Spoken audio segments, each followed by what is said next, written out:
Hi.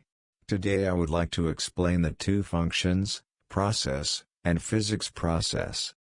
After this video, you will know the difference between process and physics process, and you will know when it's best to use which function.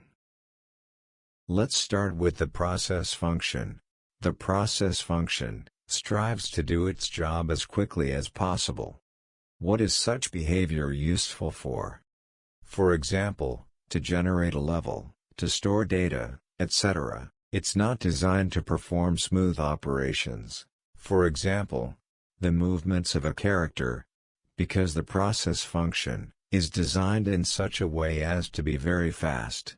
Due to this speed, it could happen that the movements of a character are not displayed smoothly, because it is possible that some operations were not or only partially processed. Perhaps the process function works quite well for your character, because your character's movement is quite simple.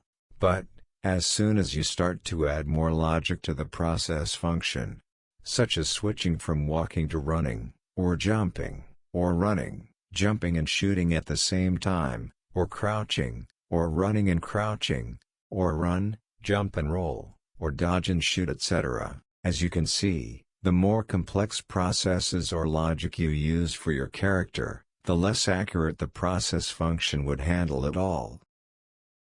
The process function would start skipping frames, or display as lag, or it would create problems of a similar nature.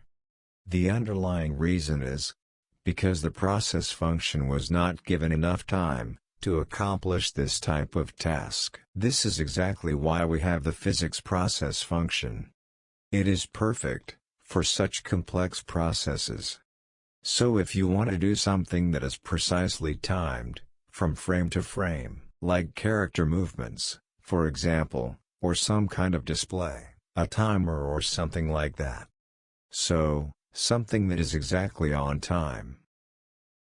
Briefly recapped, the process function is used when something is not shown on the display, and for non-time-based operations. For example, level calls, saving data, etc., all things where you don't have to worry about any display appearances. The physics process function is used when everything needs to be exactly timed, display movement, etc. All these kinds of things should be used in the physics process function. That's for today. Bye.